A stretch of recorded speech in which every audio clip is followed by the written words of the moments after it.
কিভাবে জবাব পাকিস্তানকে? প্রধানমন্ত্রী প্রতিরক্ষা মন্ত্রী বৈঠক, 7 লোককল্যাণ মার্গে পরিস্থিতি ব্রিফ করলেন প্রধানমন্ত্রীকে। সিডিএস অনিল চৌহানের ব্রিফিং এর পরই প্রধানমন্ত্রীর কাছে পৌঁছলেন প্রতিরক্ষা মন্ত্রী রাজনাথ সিং।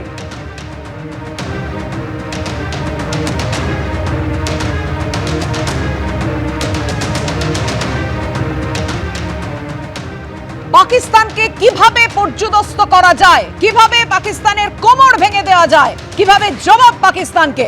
প্রধানমন্ত্রী প্রতিরক্ষা মন্ত্রী বৈঠক হলো 7 লোককল্যাণ মার্গে, পরিস্থিতি ব্রিফ করলেন প্রধানমন্ত্রীকে সিডিএস অনিল চৌহান। তার ব্রিফিং এর পরেই প্রধানমন্ত্রীর কাছে পৌঁছলেন প্রতিরক্ষা মন্ত্রী রাজনাথ সিং।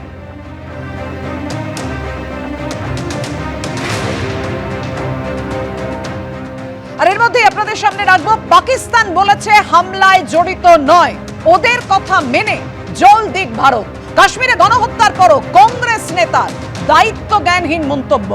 সৈফুদ্দিন সোজ যে মন্তব্য করেছেন, দায়িত্ব জ্ঞানহীন মন্তব্য বলছে বিজেপি। একেবারে সেই মন্তব্যকে হাতিয়ার করে কংগ্রেসকে আক্রমণ শানালো বিজেপি। বিতর্কের মুখে আসরে নামতে হলো রাহুল গান্ধী, মল্লিকার্জুন খার্গেকে।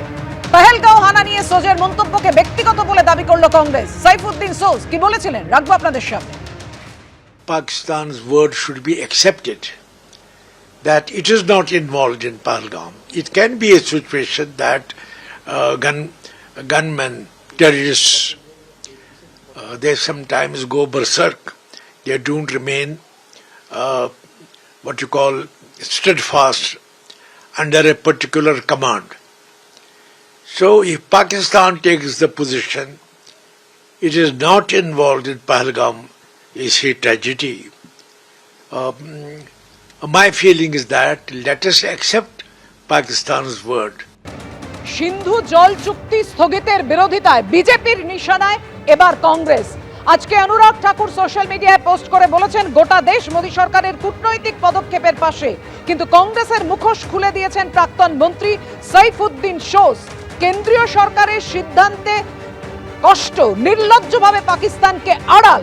ভারত কিন্তু এক বিন্দু জলও দেবে না, বুঝে নিক পাকিস্তান ও তার বন্ধুরা। ভারতের কূটনৈতিক স্ট্রাইক নিয়ে কংগ্রেসকে তীব্র আক্রমণে অনুরাগ ঠাকুর।